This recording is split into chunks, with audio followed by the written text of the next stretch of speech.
네, 반갑습니다.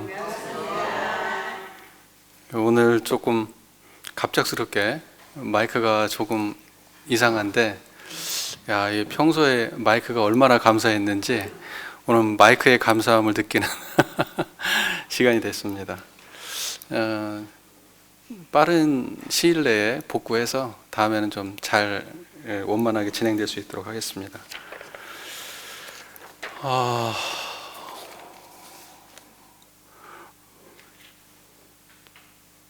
오늘은 일원상 서원문에 대해서 좀 공부를 해보려고 합니다.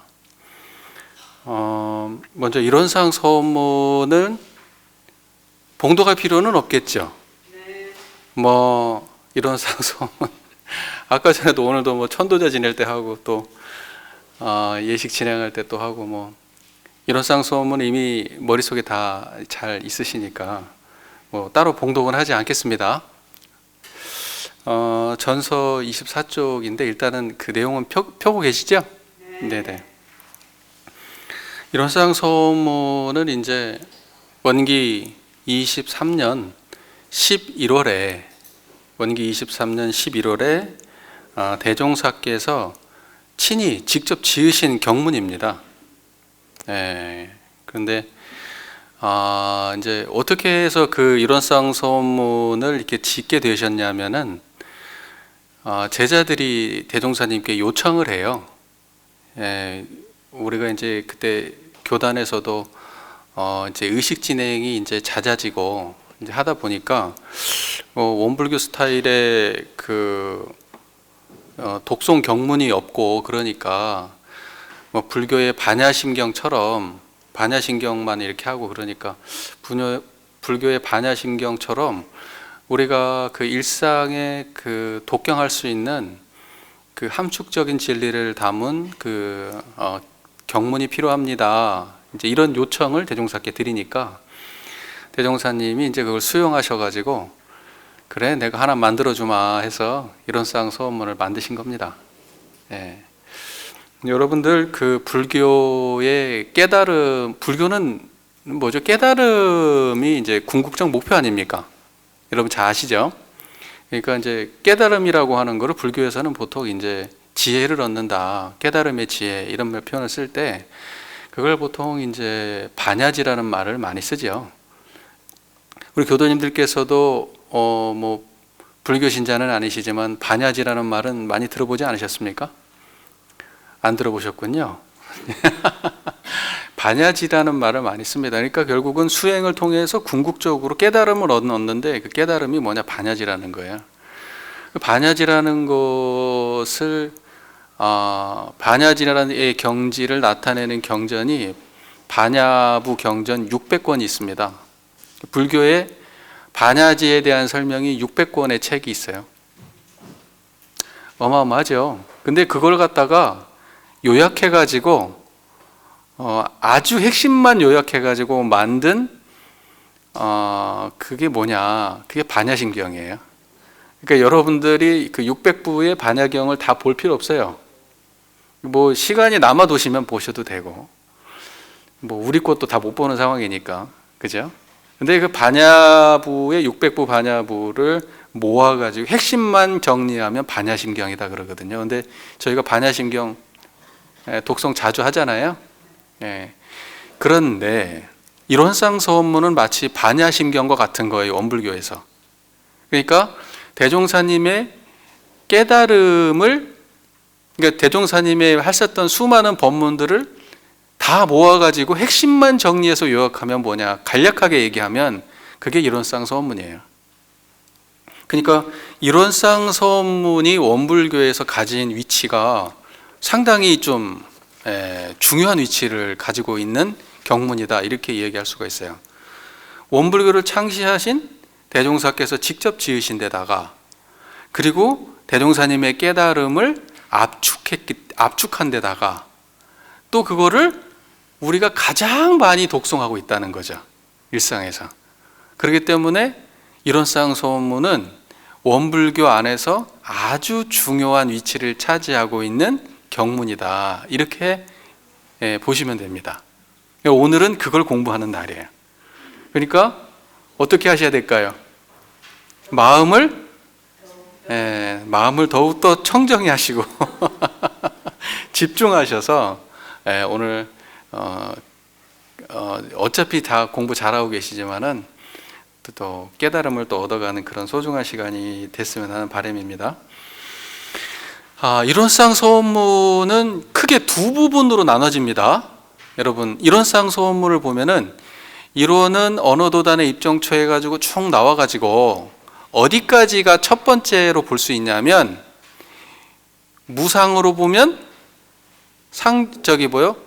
무량세계를 전개하였고 이렇게 나오잖아요. 무량세계를 전개하였나니 이렇게 돼 있잖아요. 그 다음에 이제 거기까지가 이론상에 대한 내용이에요.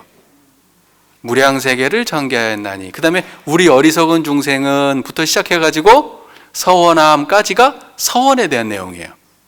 그러니까 이론상 소문은 이론상과 서원, 이 두 가지가 이렇게 합쳐진 경전이 이론상 소원문이에요. 그러니까 원래 이론상 소원문 처음 이름이 이론상 소원문은 아니었어요. 이론상 내역급 서원문 이렇게 돼 있어요. 신불 이론상 내역급 서원문 이렇게 돼 있었어요. 길었죠. 그러니까 이론상이라는 거는 앞에 신불 마음 부처를 말하는 거예요. 근데 이제 이거 너무 깁니다. 좀 짧게 해주십시오. 그래서 그러면 이론상 서원문이라고 하자. 이제 이렇게 된 거예요. 그래서 지금 이론상 서원문으로 저희가 하고 있는 겁니다. 그러니까 이론상에 대한 내용과 서원문이 서원이 그러니까 이론상과 그 이론상으로 성불재중. 서원이라는 말이 무슨 말이냐면 성불재중이 서원이잖아요. 여러분, 서원은 성불재중을 말하는 거예요. 그러니까 우리가 서원한다 그러면 그거는 내가 어떤 소원을 이룬다라는 말이 아니에요. 내가 내 욕심으로 뭔가 이루고 싶고 뭔가 되고 싶고 뭔가 그런 거 있잖아요. 그러면 나는 뭐가 소원이야 이렇게 얘기하잖아요. 우리의 소원은 통일 이렇게 얘기하잖아요. 그런데 서원은 그거는 소원하고 다른 거예요. 서원은 불가에서 쓰는 용어입니다. 성불재중을 서원이라 그래요. 성불재중을. 그러니까는 이론상의 깨달음으로 성불을 이루고 그 깨달음으로 일체 중생을 제도하겠다라는 내용이 이론상 서원문이에요. 그래서 이론상의 부분과 서원의 부분이 이렇게 하나로 통합되어 있는 것이 이론상 서원문이다. 큰 틀이 그렇다. 이렇게 이해하시면 돼요. 이해가 깔끔하게 됐습니까? 네, 잘하셨습니다. 그래서 오늘은 어디까지를 저희가 공부해 보려고 하냐면, 사실은 이론상 소원문 어차피 우리 교도님들은 그 앞서서 이론상 진리부터 시작해서 아주 집중적으로 이론상에 대해서 공부를 해오셨기 때문에 사실 이론상 소원문 처음부터 끝까지 설명하는데 20분이면 끝나요. 30분이면 끝나요. 그 내용이 그렇게 되게 어려운 내용으로 되어 있지 않아요. 그런데 그럼에도 불구하고 좀 꼼꼼하게 반복적으로 학습하는 차원에서 제가 좀 구분해서 공부를 좀 해보려고 하는 겁니다. 그럼 어디까지 오늘 공부할 거냐? 이론은 우주만유의 이론은 언어도단의 입정처이요, 유무초월의 생사문인바, 천지부모 동포 법률의 본원이요, 재불조사 범부중생의 성품으로까지 오늘 공부하려고 하는 거예요. 오늘은 거기까지만 알아보겠습니다. 그게 이제 이론상을 통합적으로 이해하는 것이고, 이론상을 두 개의 관점으로 이론상을 분해해서 이해하는 것은 그 다음에 나옵니다. 이제 오늘은 거기까지만 공부를 해보려고 합니다. 결론부터 말씀을 드리자면, 결론부터 바쁘신 분 계시면 결론만 듣고 가셔도 돼요. 결론부터 말씀드리자면 이거예요. 이론상이라는 건 뭐냐? 이론상이라고 하는 거는 입정처의 경지이고, 생사문의 경지이고, 그리고 본원의 경지이고 성품의 경지이다 이 말이에요. 그러니까 이론은 언어도단의 입정처요, 그죠? 그리고 유무초월의 생사문인 바, 그렇죠? 그리고 천지부모 동포 법률의 본원이요, 재불조사 범부중생의 성품으로 이렇게 돼 있잖아요. 그러니까 입정처, 그리고 생사문, 그리고 본원, 그리고 성품은 다 같은 경지다 이 말이에요. 자, 보세요. 저를 보세요. 저를 보고 이 소리를 듣는 그 자리라고요. 그게 전부 다 말만 달랐지 다 똑같은 거라고요. 그럼 끝났네? 이제 가자. 예, 원래 굉장히 심플하게 이해하면 되는 겁니다. 자, 근데 이제 구분해서 한번 보죠. 1호는 언어도단의 입정처이요. 이제 이 부분을 한번 볼게요. 그러면 언어도단이 무슨 말인가부터 우리가 한번 공부해 볼까요? 언어도단이라는 말은 말 그대로 언어라는 거는 말과 글이잖아요. 언어가 말과 글이잖아요. 그러면 말과 글이 도단, 말과 글의 길이 끊어졌다. 말과 글의 길이 끊어졌다. 그게 이론상의 경지라는 거 아니에요? 말과 글의 길이 끊어졌다. 그럼 이게 무슨 말인가? 제가 베네골에서 간사 근무를 했잖아요. 근데 베네골에서 간사 근무할 때 어떤 분이 계셨어요. 그분이 지금도 계신지 모르겠어요. 원불교 안에 계신지 그건 모르겠어요. 돌아가셨는지 살아 계신지. 근데 그분이 자주 하셨던 말이, 그분이 원래 불교에서 공양주 노릇을 하셨던 분인 것 같아요. 그래서 항상 그 불교 옷 입고 다니고 그러셨는데, 그러다 보니까 이분이 불교에서 쓰는 용어 중에 언어도단이라는 말을 많이 썼어요. 언어도단이. 그래서 제가 언어도단이 익숙해요. 그분이 어떨 때 언어도단을 썼냐? 어떤 사람에 대해서 저 사람 정말 말로 할 수 없이 형편없는 놈이다 라고 할 때 막 하는 언어도단이다 이렇게 썼어요. 그 말을 자주 썼고, 그 다음에 또 이런 말을 썼어요. 어떤 상황이 납득이 안 되고 이건 막 어처구니 없는 상황이 펼쳐지면 언어도다이다 이런 말을 썼어요. 그러니까 저는 그게 경상도 사투리인 줄 알았어. 알고 봤더니 나중에 보니까 불가에서 쓰는 말이더라고요. 언어도다니. 그분이 불교에 있다 보니까 많이 들었던 말인 거예요. 그러니까 보통 우리가 언어도단이라는 말을 일상에서 쓸 때는 뭔가 어이없고 황당하고 당황스럽고 있을 수 없는 일이 펼쳐져서 야, 이거 도대체 내가 이건 말로 설명할 길이 없는 황당한 상황이야, 또는 저런 말로 설명할 수 없는 황당한 인간이야 라는 표현을 쓸 때 언어도단이라는 말을 쓰더라고요. 뭐 사전 찾아보니까 진짜 그럴 때 쓰더라고요. 그런데 불교에서 언어도단이라는 말은 그럴 때 쓰는 말이 아니에요. 그럴 때 쓰는 말이 아니고, 이 청정한 이 자리가 말로는 설명할 수가 없는 경지다라는 뜻이에요. 말의 길이 끊어졌어. 말로는 끝까지 갈 수 있다 없다? 말로는 도달할 수가 있어요 없어요? 그래서 그게 말의 길이, 언어의 길이 끊어졌다, 이렇게 끊어졌기 때문에 언어로서는 거기까지 갈 수가 없는 거예요. 그래서 언어도단이라는 말을 해요. 이해가 잘 되세요? 자, 그래서 타인에게 아무리 깨달음의 말을 전한다고 해도 어차피 그 자리는 말이 닿을 수가 없는 자리이기 때문에, 말로는 그 자리를 전할 수 없기 때문에 언어도단이다 이렇게 말을 한다. 그러면 말로 전할 수 없는 이 자리가 무엇이냐? 이론상이죠. 그러니까 이론상이에요. 그러면 그 자리가 어떻게 생겼어요? 그 자리가 어떻게 생겼습니까? 청정하십니까? 네. 그럼 제가 어떻게 생겼어요? 그러면 생김새를 말하면 안 되고 청정합니다 그러면 돼요. 어떻게 생겼어요? 네. 바로 그것이 언어도단의 경지예요. 말로 다다를 수 없는 경지, 말로는 끝까지 갈 수 없는 경지. 그런데 재미난 거는 대종사님 뿐만이 아니고 수많은 성자들이 경전을, 아까 반야부도 600부가 있다고 했는데 뭐 8만 대장경 있잖아요. 합천 해인사에 어마어마하잖아요. 어떤 분은 그랬답니다. 8만 대장경이라고 하니까 글자가 8만 개의 글자로 되어진 경전인가 보다 이렇게 생각했대요. 아니죠. 판이 8만 개예요. 판이. 목판이 8만 개예요. 무지막지합니다. 네.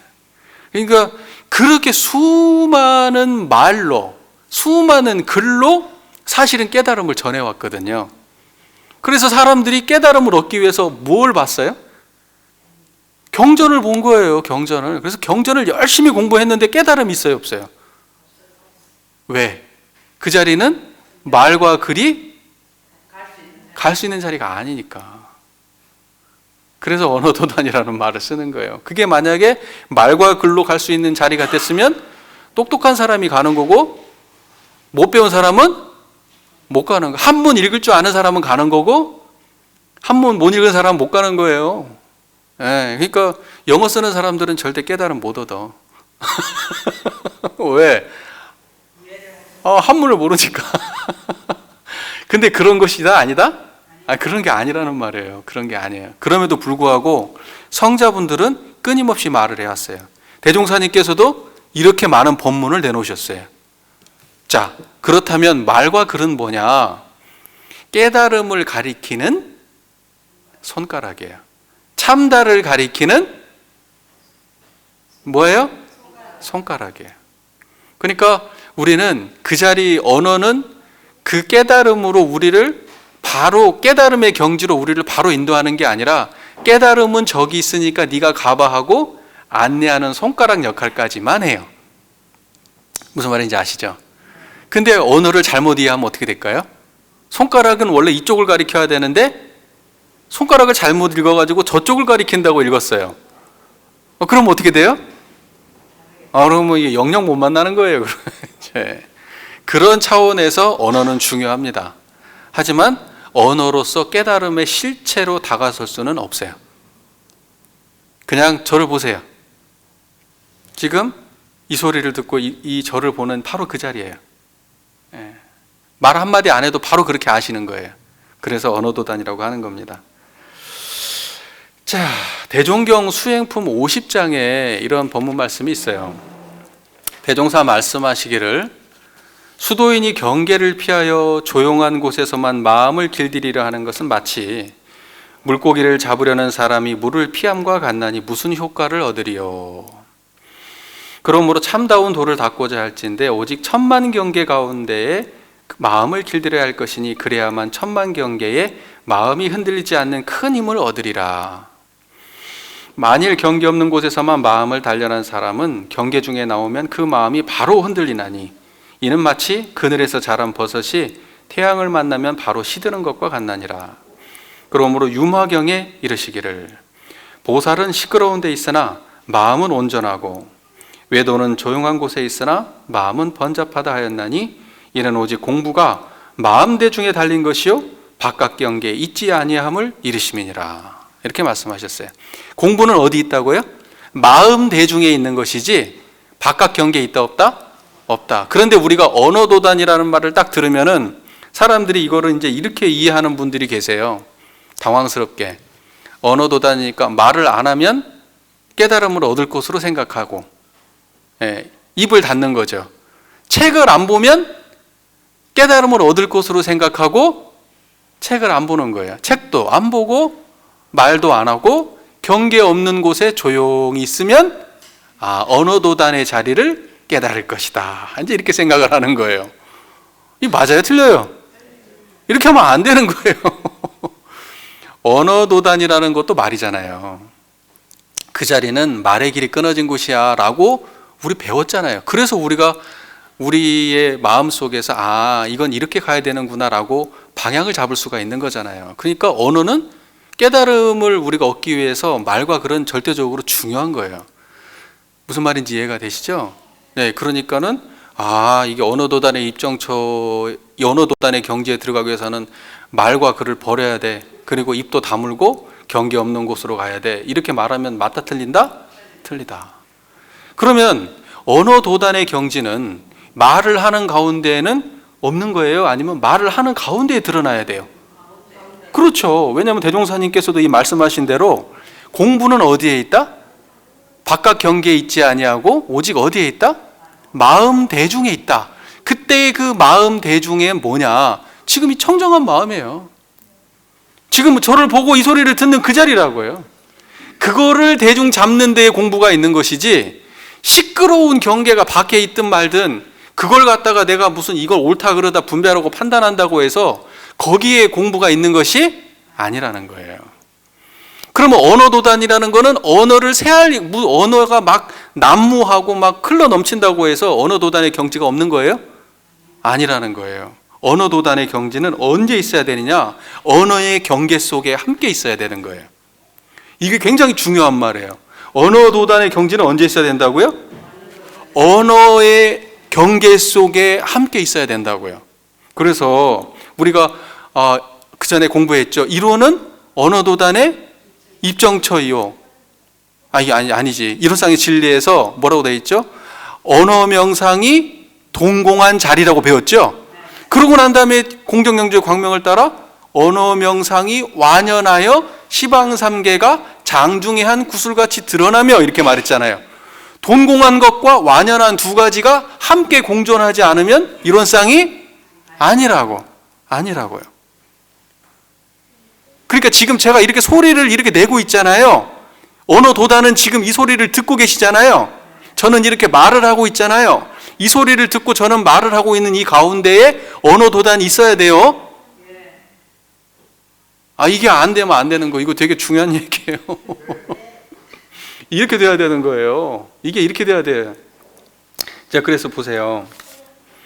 언어도단의 경지는 세상의 모든 언어가 드러나고 또는 변하고 또는 사라질 때, 여러분, 좋은 언어, 듣기 좋은 언어, 듣기 싫은 언어, 그 다음에 행복한 말, 불행한 말, 또는 어떤 말이 있어요? 우울한 말, 그 다음에 옳은 말, 틀린 말, 어처구니 없는 말, 그 다음에 진리의 말, 그 다음에 친절한 말, 불친절한 말. 아니, 여러분들 그런 말 속에 사시죠? 그럼 그런 말 속에서 언어도단의 경지는 말을 안 할 때 드러나는 거예요? 그러한 듣기 싫은 소리가 있고 듣기 좋은 소리가 있고 상관없이 그 언어가 있을 때에 드러나 있어야 돼, 언어도단은. 혜인님은 확실히 아셨나 보다. 네. 그렇게 드러나야 돼요. 말이 있을 때 드러나야 돼. 그러니까 누군가가 나한테 기분 나쁜 말을 할 때, 그때의 언어도단이 드러나야 돼. 저놈의 입을 막아야 내가 언어의 도단이 드러나는 게 아니야. 무슨 말인지 아시겠죠? 내가 하고 싶은 말을 다 뱉어야, 내가 뱉고 싶은 말을 참아야 언어도단이 아니에요. 해야 될 자리에서 말을 하면서 언어도단이 드러나야 돼. 그러니까 언어도단의 경지는 불생불멸한 경지이기 때문에, 수많은 언어는 생멸의 경지잖아요. 생멸의 자리잖아요. 그 생멸은 어디에 근원돼서 드러났어요? 불생불멸한 자리에서 드러난 거예요. 그러니까 수많은 생멸하는 언어들이 있어도 언어도단의 경지는 항상 불생불멸하게 그 자리에 있어야 되는 거예요. 이게 이론상을 자각한 사람이에요. 그러니까 누가 저렇게 얘기했는데 마음이 행복해 죽겠고, 누가 이렇게 얘기하니까 마음이 화나 죽겠으면 언어도단의 경지에 아직 다다르지 못한 거예요. 언어가 다다라서 나를 괴롭히고 있는 경지에 들어 계신 거예요. 언어가 나에게 들어와가지고 나를 행복하게 만들고 나를 불행하게 만드는 그 정도 수준에 계신 거예요. 어떤 언어가 들어와도 흔들 수 없는 언어의 도가 끊어진 경지, 그게 이론상이에요. 그 자리는 부처님의 언어도 건들 수가 없는 거예요. 법문도 못 흔들어요. 그 자리는. 네. 그래서 우리 교도님들이 언어 속에서 행복하고, 언어 속에서 불행하고, 언어 속에서 감사하고, 언어 속에서 그냥 언어의 경계 속에서 그렇게 희로애락과 시비해와 원근친소 속에서, 그 언어 속에서 노예가 되어서 언어에 끄달리고 그렇게 살면 언어 도단 자리를 안다 모른다? 모르는 거예요. 그런 것들이, 그 경계들이 우리 안에 침노에 들어올 때 뚝 끊어진 경지를 우리는 떠나지 않아야 돼. 그럼 그게 어렵냐? 어렵지. 어려워요.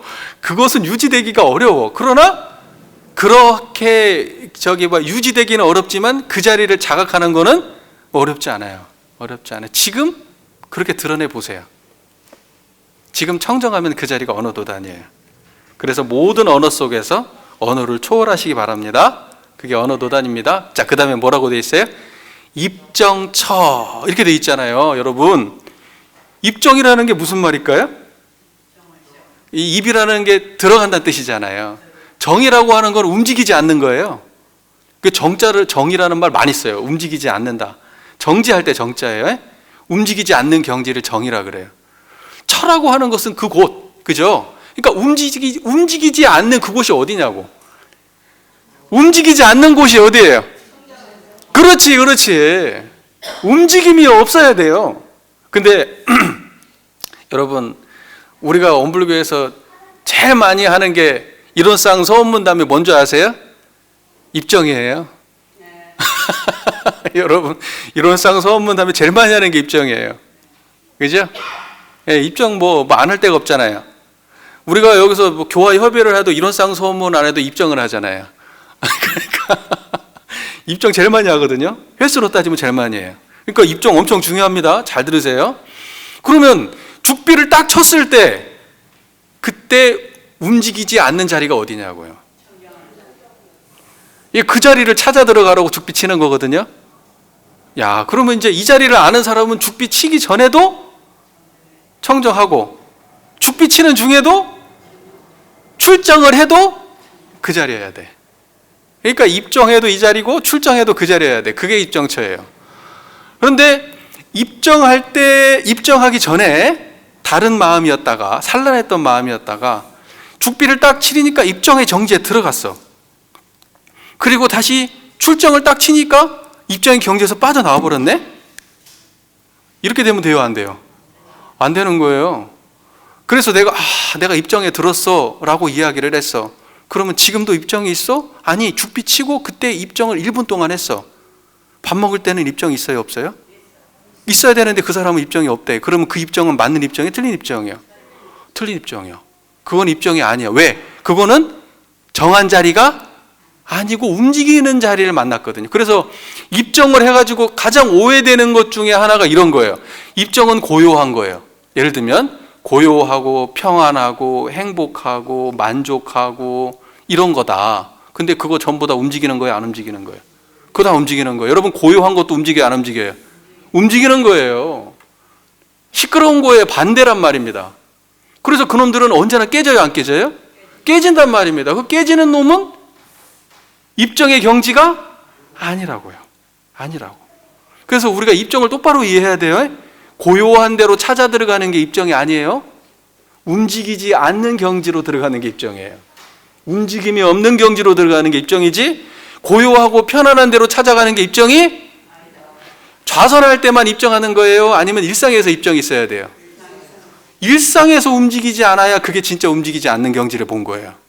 좌선할 때만 만나는 경지는 좌선에서 나옴과 동시에 언제든지 깨져버리는 경지예요. 그거는 입정의 경지가 아니에요. 고요함이라고 하는 생멸 경계를 만난 거지. 이런 걸 확실하게 구분하셔야 돼요. 이런 걸 분명하게 구분하셔야 돼요. 자, 그래서 근데 많은 분들이 이제 그렇죠. 입정이라는 게 뭐 편안하고 행복하고 고요하고 뭐 안정된 마음이다. 그래서 그 마음의 상태를 유지하려고 노력한다. 그런데 유지하려고 노력해도 밥 먹는 순간 깨져버린다고요. 특별한 일이 없어도 잡념으로 깨져버린다고요. 옆에서 노랫소리만 나와도 깨져버린다고요. 그건 입정처가 아니에요. 입정처 아닙니다.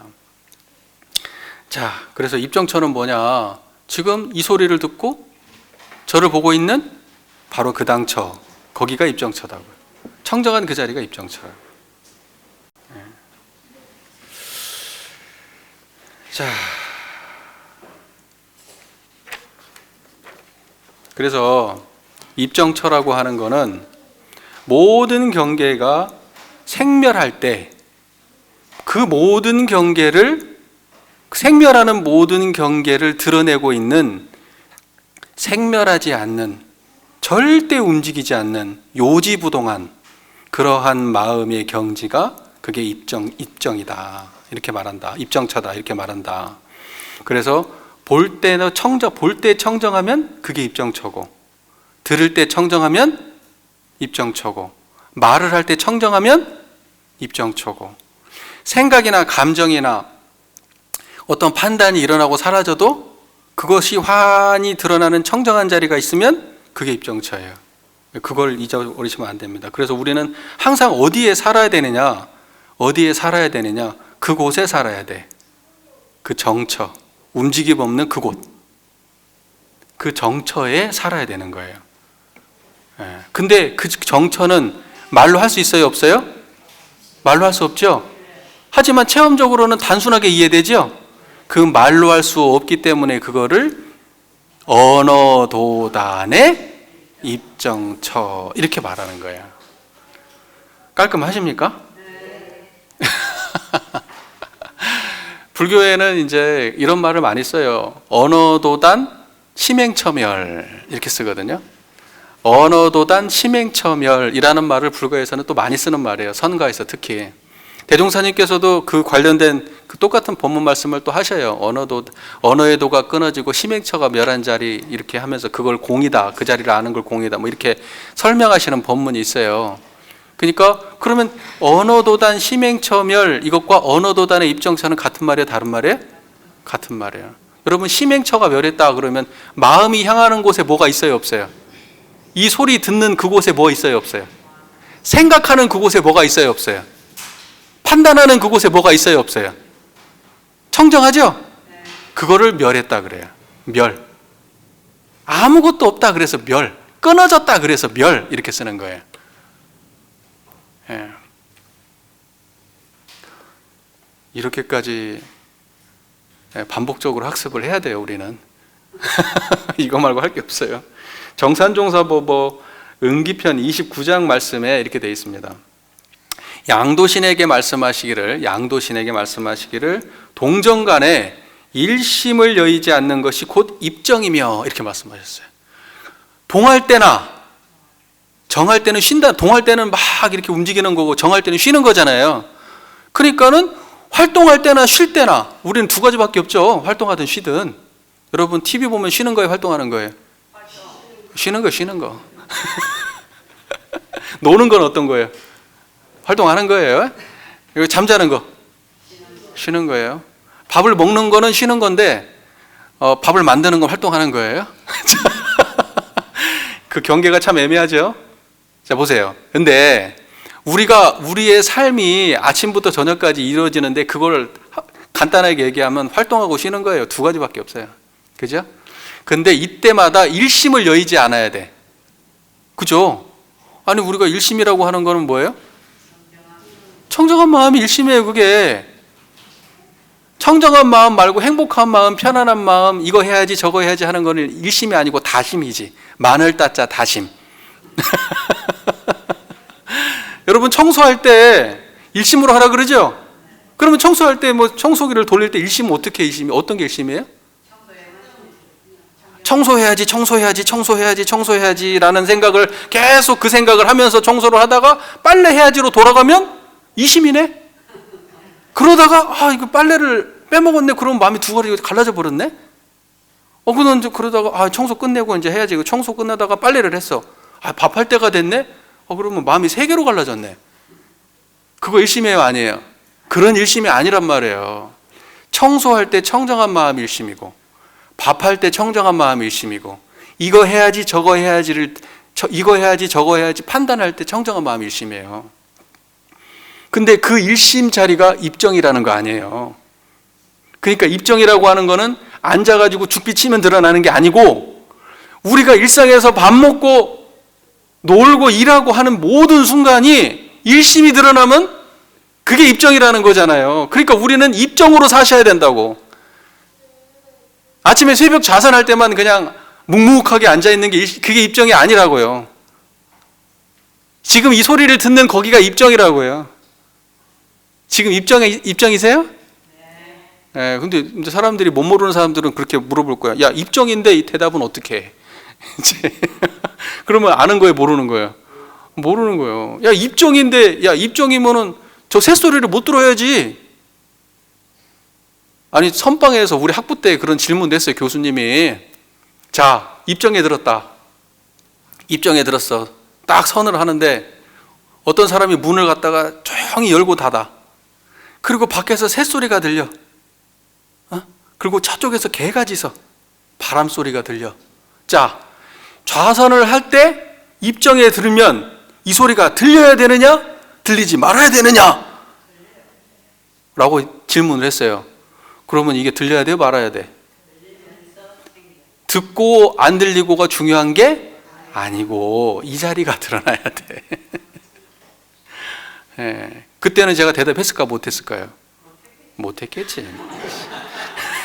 후회되더라고. 그때 시원하게 대답을 할 거를. 자, 그래서 그 자리는 말로 할 수 없는 입정의 경지이고 그 자리는 청정한 자리이고 이론상의 경지다. 지금 우리가 일상에서 항상 변함없이 드러나고 있는 자리다. 네, 오늘 천도제 지낼 때 영식 얘기했잖아요. 그것도 이 자리입니다. 예. 자, 그 다음에 유무초월의 생사문인바 이렇게 됐잖아요. 야, 이거 참 사람들이 오해가 많은 법문이에요. 이게 오해가 너무 많아 이게. 유무초월의 생사문을 똑바로 설명하는 걸 내가 본 적이 없어. 하도 오해가 많은 이 법문이야. 이상하잖아 이게 무슨 말이 유무초월의 생사문. 자 보세요.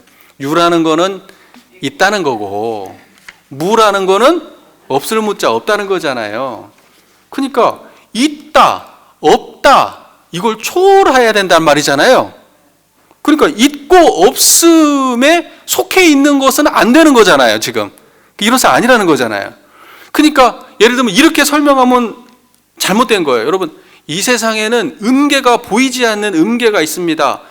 보이지 않는 세계가 이 세계를 움직입니다. 그 보이지 않는 세계가 진리입니다 라고 말하면 돼요 안 돼요? 그건 보이지 않는 세계라고 말했으니까 보이지 않는 세계는 초월의 유무 초월이 아니잖아요. 무의 세계잖아. 보이지 않는 무의 세계. 초월의 세계가 아니잖아.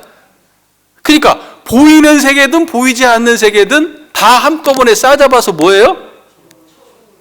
그거 전부 다 유든 무든 다 초월의 세계는 아니고 여기에서 말하는 초월은 유와 무를 초월해야 된다는 얘기예요. 그러니까 무가 초월의 경지는 아니라고. 이해되셨어요? 근데 사람들이 무를 초월의 경지로 오해하시는 분들이 있다고요. 무는 초월의 경지가 아니에요? 대답을 시원하게 좀 해보세요. 뭐 이왕 다 아시면서 그러셔. 그렇잖아요. 그래서 유와 무를 초월한 경지는 뭐냐? 지금 청정한 이 자리예요, 그거. 이거 있는 거예요, 없는 거예요? 이거 있는 거예요, 없는 거예요? 있는 것이 영향을 미칠 수 있어요? 없는 것으로부터 영향을 받을 수 있어요? 아, 애매하네, 애매해. 아, 막 생각을 막 하나보다. 또 막 생각을 막. 보세요. 유무를 초월했다는 거는 이런 거예요. 있고 없음을 초월했다. 이 말을 조금 확대하자면 이런 거예요. 옳고 그름을 초월했다. 있고 없음을 초월했다. 선과 악을 초월했다. 천국과 지옥을 초월했다. 그 다음에 아름답고 추함을 초월했다. 이 초월이에요. 그러면 선도 아니고 악도 아니면 뭐예요? 그게 초월이에요. 자, 선도 아니고 악도 아니면 뭡니까? 청정하다고 말해야지. 답을 알려줘도 그렇게 안 하죠. 선도 아니고 악도 아니면 뭡니까? 청정한 거예요. 유도 아니고 무도 아니면 뭡니까? 우리 유도 아니고 무도 아닌 그것이나 그 있는 것이 무의와 자동적으로 생겨나. 어디에 나와요? 천도법문에 나오죠? 유도 아니고 무도 아닌 그것. 그건 뭐냐? 지금 이 소리 듣는 거기 청정한 자리예요. 이해가 잘 되시죠? 그걸 초월의 경지라고 말하는 거예요. 자, 그런데 청정한 이 자리가 유무를 초월한 경지여서 이 자리에서 이 초월한 경지가 그냥 초월한 경지로 존재하는 게 아니라 있어지가 유와 무의 상황에 닥쳤을 때 모든 유와 무를 어디에서 드러내고 있어요? 이 자리에서 드러내고 있단 말이에요. 그게 유무 초월의 경지. 그러니까 유무를 초월한 경지가 유무를 드러내고 있는 거예요. 유도 아니고 무도 아닌 그 자리가 유와 무를 드러내고 있는 거예요. 자, 보세요. 선도 아니고 악도 아닌 그 자리가 선악을 드러내고 있는 거예요. 옳음도 아니고 그름도 아닌 그 자리가 옳고 그름을 드러내고 있는 거예요. 생도 아니고 사도 아닌 그 자리가 생사를 드러내고 있는 거예요.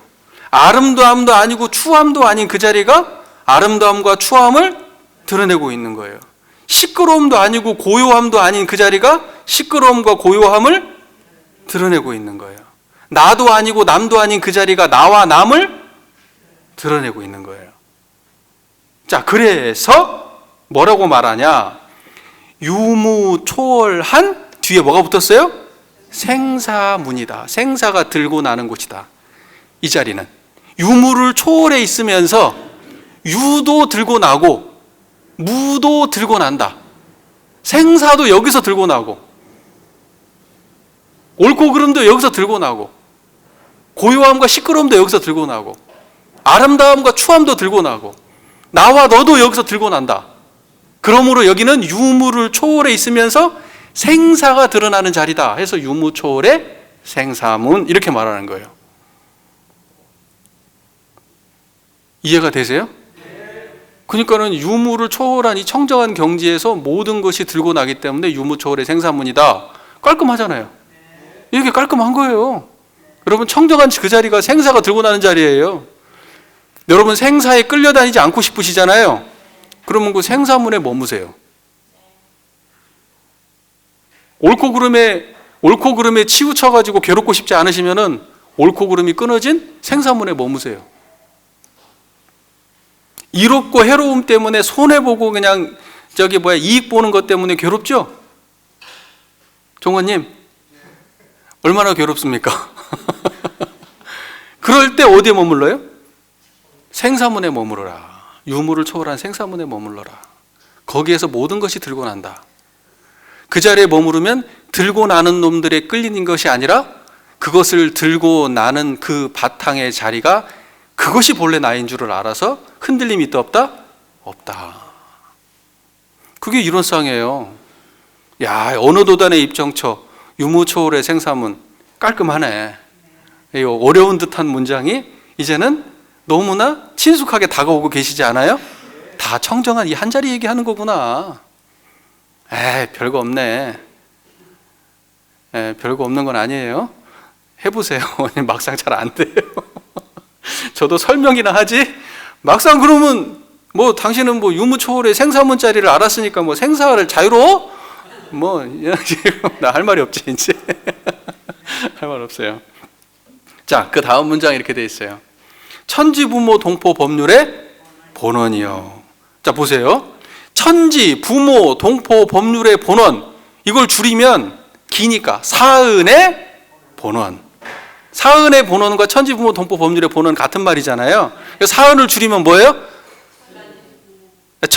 천지, 부모, 동포, 법률을 줄이면 사은. 그러니까 사은의 본원이에요. 천지, 부모, 동포, 법률의 본원은. 그죠? 그러면 일원이라고 하는 거는 일원은 우주만유의 본원이요 라고 어디서 배웠어요? 일원상의 진리에서 배웠죠.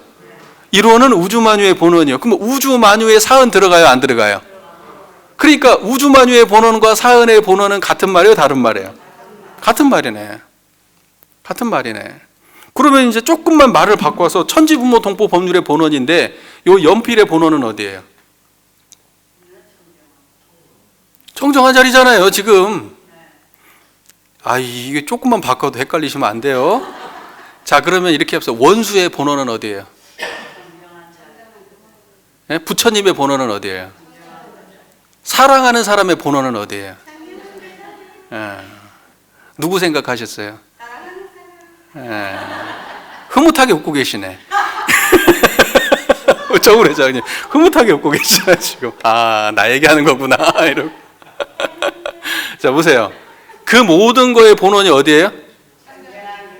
그러니까 우리는 부모의 본원이 뭐예요? 그러면 여러분 뭐라고 대답하실 거예요? 부모님의 본원은 뭐예요? 그러면 이론상 아는 사람은 성리적으로 청정한 자리입니다라고 대답하겠지. 모르는 사람은 부모의 본원은 할머니나 할아버지라고 하겠지. 안 그러겠어요? 그렇게 인과적 과정을 따라가지고 본원을 쫓아가면 돼요? 안 돼요? 안 되고 당장 지금 부모 이게 지금 당장 어디서 드러나냐고요. 그 자리에서 드러났잖아요. 그러니까는 여기에는 모든 것의 본원입니다.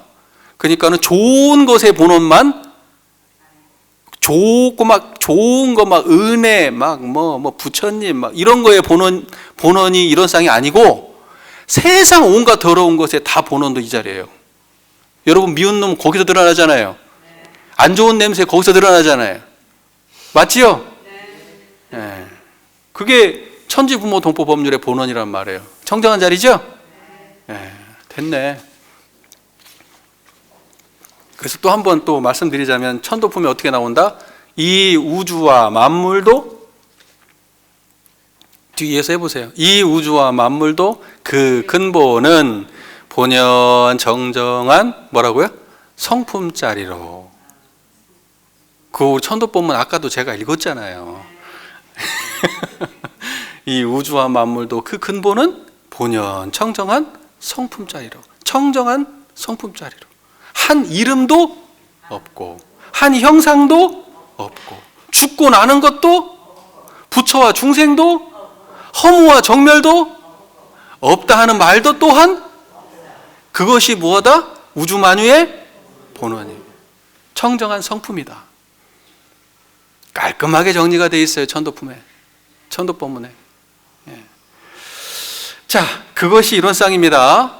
예, 그러면은 언어도단의 입정처, 유무초월의 생사문, 천지부모 동포법률의 본원 같은 자리예요, 다른 자리예요?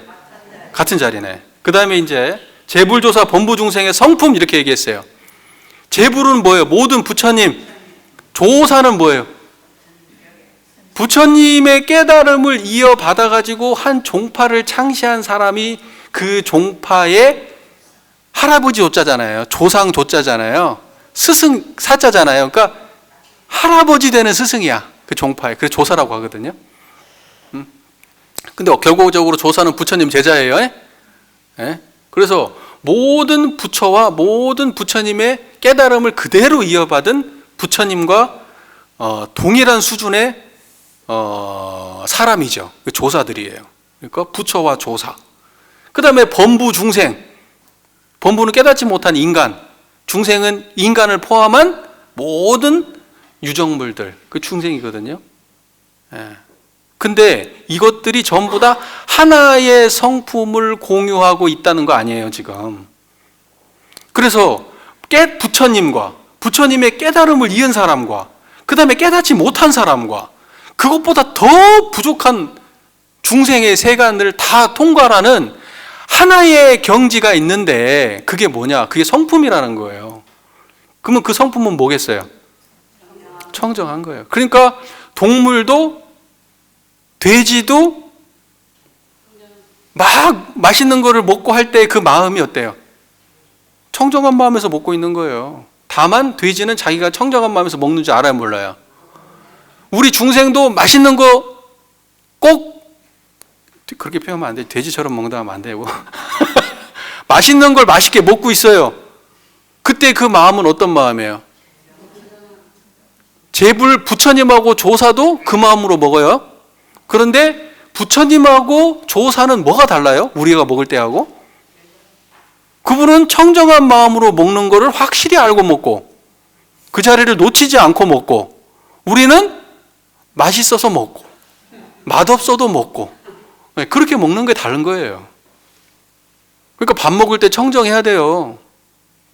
밥 먹을 때. 부처님이 화내는 거하고 중생이 화내는 거하고 같아요, 달라요? 부처님은 왜 부처님이 화낼 때는 뭘 놓치지 않고 있어요? 청정한 자리를 안 놓쳐요. 성품을 안 놓쳐. 중생이 화를 낼 때는 성품을 모르고 화를 내고 있어요. 그래서 중생은 업장으로 흐르고 부처님의 화는 업장이 돼요, 안 돼요? 안 돼요.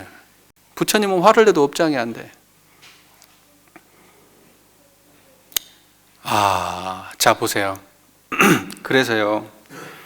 지금 재불조사 범부 중생의 성품짜리, 제가 이걸 초월의 경지라고 말했잖아요. 모든 인류가 다 똑같은 사람이 단 한 명도 없고 쌍둥이라고 그래도 10명이 다 다른데 전 인류가 다 달라요. 과거생부터 미래생까지 똑같은 사람은 단 한 명도 없을 거예요. 그렇잖아요? 그런데 그 인류가 똑같이 공유하는 자리가 이걸 초월화 경제라고 얘기하거든요. 이걸 초월성이라고 말하는 거예요. 그게 똑같은 경지가 도대체 이것 말고 뭐가 있냔 말이에요. 다르다고 말할 때는 외모가 다를 것이고, 환경이 다를 것이고, 인종이 다를 것이고, 역사적 인식이 다를 것이고, 성별이 다를 것이고, 그렇잖아요. 그 다음에 건강이 다를 것이고, 지식이 다를 것이고, 인연이 다를 것이고, 다 다를 건데, 그 모든 인류를 관통하는 공통의 것이 있는데, 그게 초월의 경지이고 성품이라 이 말이에요. 그러니까 우리가 그 자리로 들어가지 않으면 평등의 세계가 있다 없다? 없는 거예요. 그 자리에 들어가지 않으면 평등의 세계가 없는 거예요. 그래서 부처님의 자비는 어디서 나와요? 그 자리에서 나오는 거예요. 그 평등의 자리에서. 그래서 모든 사람을 차별 없이 아끼고 사랑하기 때문에 부처님을 대자대비라고 말하는 거예요. 여러분 동체대비란 말 들어봤어요? 동체대비? 동체. 체가 같다는 말이에요. 체가 뭐예요? 바탕이라는 말이에요. 그 바탕이 같은 게 뭐예요? 청정한 자리잖아요. 그 부처님의 자비는 어디서 나와요? 그 큰 자비, 동체의 큰 자비. 동체라는 말은 뭐예요? 이 청정한 이 자리를 모든 인류가 공유하고 있는 이 자리에 대한 자각에서부터 큰 자비가 나오는 거예요. 그걸 동체대비라고 그러는 거예요. 여러분, 그 경지가 이론상의 경지입니다. 자, 이제 좀 정리를 해보겠습니다. 자, 저를 보세요. 청정하십니까? 청정한 그 자리가 하나로 뚜렷한 바탕, 하나로 뚜렷한 청정한 바탕, 그게 이론상이죠. 그게 하나로 뚜렷한 청정한 바탕, 이론상이죠. 그 자리가 언어도단의 입정처이고, 유무초월의 생사문이고, 천지부모 동포 법률의 본원이고, 재불조사 범보중생의 성품입니다. 그게 이론상입니다. 깔끔하십니까? 경청해 주셔서 감사합니다.